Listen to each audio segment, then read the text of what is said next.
Hey, party people, Techno back again, at least for a little while. No, truthfully, I am trying to get these videos on a predictable schedule. However, as I'm sure many of you appreciate, sometimes life just gets in the way and things don't always go according to plan.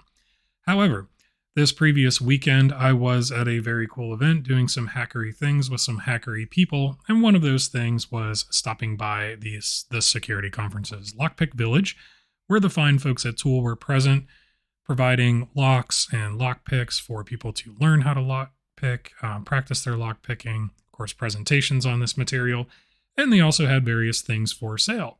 And one of those things that they had for sale was this really cool Packlock LA KIK 1A padlock body that takes kick cylinders. And as you can see, this is engraved with the Tool logo, which is super cool. And on the opposite side, laser engraved with aperto, which I believe is Italian for open. Now, in addition to the padlock body here, they also had kick cylinders for these padlock bodies available, and I picked one of those up as well. So this is an Ilco KIK cylinder in the LA keyway. So as you can see, we have a fair bit of paracentricity here to try to frustrate those picking attempts. And also, I requested some pretty absurd bidding, and the option that I ended up going with was this fairly evil bidding here in the LA keyway, where you can see pin 4 is an extremely low cut pin, followed by an extremely high cut pin in chamber 5. So some pretty gnarly bidding there to give a good challenge with this core, which kind of highlights one of the areas about locksport and how locksport differs from, let's say, realistic covert entry or encountering these locks in the wild and under real world circumstances. So of course there's a lot of things that differentiate locksport from that, right? The amount of tools we may have at hand, the condition of the lock that we're picking is often new or like new, hasn't been weathered, things like that, but also foreknowledge of potentially foreknowledge of the bidding and the key. So in this case, I bought this cylinder particularly because of the bidding that it offered. As a result of that, I have prior knowledge of this bidding, and I would make my pick selection decisions and my approach to the lock in accordance with this bidding, whether I like it or not. This informs how I'm going to go about this, because I can't just unremember this. As opposed to encountering this lock perhaps in the wild, where I wouldn't have potentially, unless I went to extreme circumstances for like recon or something like that, I would not have prior knowledge of the bidding. And therefore, my tool selection might be different and my approach might be different, and my success ratio with opening this lock might be far, far lower. So this isn't really anything that should be surprising to anybody in the lockpick community, but I thought it was worth mentioning because definitely understanding what I'm up against before I actually tackle it is going to increase my odds of having success, of course.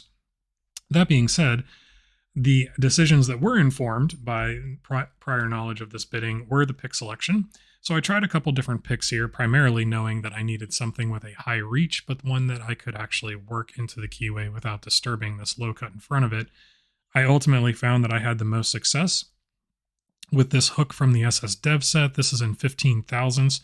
The keyway itself doesn't really necessitate something in 15 thousandths. However, I found that with the tools that I had available, this thin hook up at the front gave a good combination of depth for setting that high cut pin, not disturbing the pin in front of it, and then the overall profile and thinness of this made it so that I could easily work my way through that warding, and the thinner tip here helped with that precision placement on the pin, so I wasn't rubbing up against warding, dampening that feedback near as much as I would with a thicker pick, for example.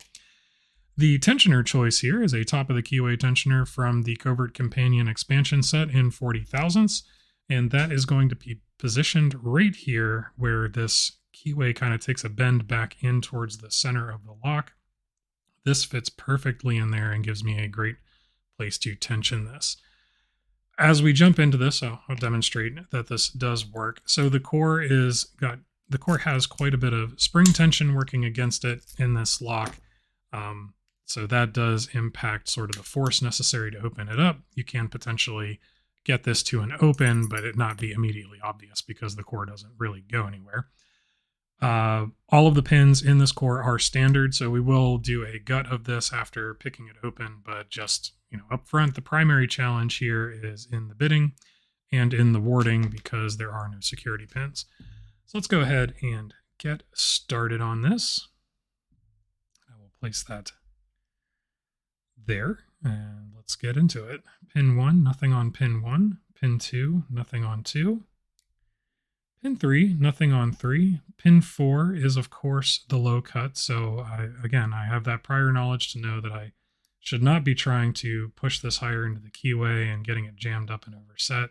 So I'm going to avoid doing that. And we will move on to pin 5. And pin 5 isn't giving me really anything quite at the moment. So pin 6, which is binding. Got a nice little click out of pin 6 there. Let's come back to 5. And pin 5 is now binding. And a nice click out of pin 5, again, very high set there. Pin 4, nothing on 4. Pin 3 is binding.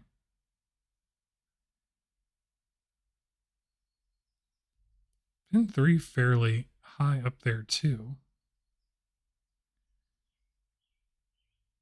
And I didn't get an audible click out of that, but it did kind of stop going or stop moving. So I'm going to leave that one alone for the moment.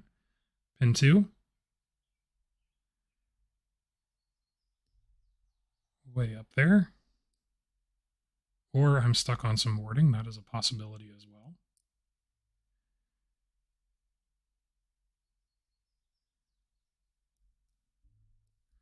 And let's go to pin 1, which is also binding. Click out of pin 1, and we actually have an open. So that probably gave the impression that this was easier than it actually was. This did take a bit of time to get the initial open on, and of course I know the lock well now. Again, it's another one of those locksport things, right? Is we're often picking these cores multiple times or playing around with them before we get an open. So in that case, I'm very familiar with this lock now, having worked with it over the past week or so.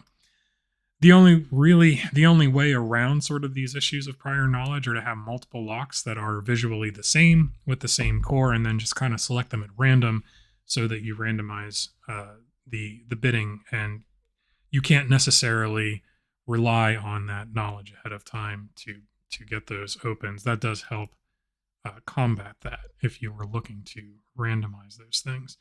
Of course, even this scenario does help develop those skills that are going to make you better at picking locks that you've never encountered before. So I don't mean to give the impression that locksport is somehow cheating or isn't as worthy. But yeah, just kind of the reality of the situation. So here is the screw and the washer that retain the core in the lock body there. And as you can see, we have a standard kick cylinder. We have this retaining lug here, for lack of a better term. This is what the screw threads into, and it retains this lock via the Bible there. And we can go ahead and open this up with our tool. This has got a Schlage style retaining mechanism, I believe is what that is. So we'll remove that threaded nut.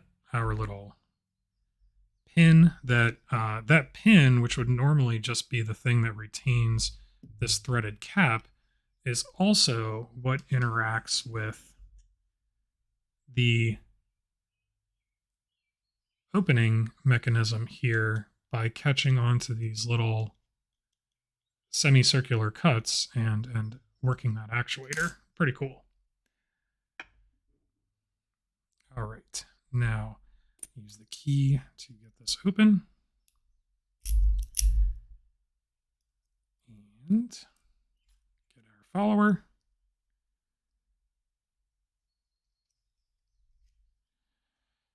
And so again, everything here is going to be standard, so I can understand if you don't want to stick around to see the gutting of the all standard pins.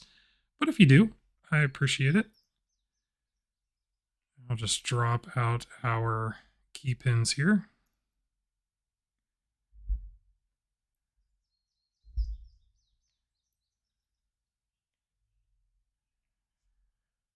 Okay, so that is the core.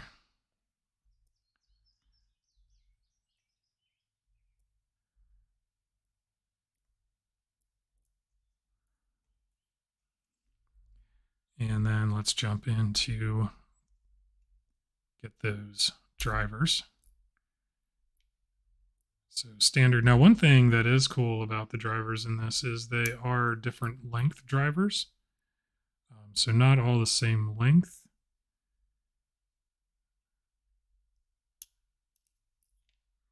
Which might be something that helps to combat any attempts with bump keying or bumping this lock. And then I would say perhaps helps combat raking as well, but I think with the general keyway profile here, raking is not going to be much of an option in the first place, at least in my opinion. And driver number 6, and those springs going everywhere. All right. As promised, nothing too spectacular going on with the pinning there. All standard pins, different length drivers though, which is pretty cool. All standard key pins, but the bitting and the keyway itself pose a fairly solid challenge in terms of picking this open in any case. So, hope you enjoyed that. Thank you guys very much for watching. I do truly appreciate it. I will do my best to get back on a regular schedule with releasing videos. So until next time, take care. I will catch you later.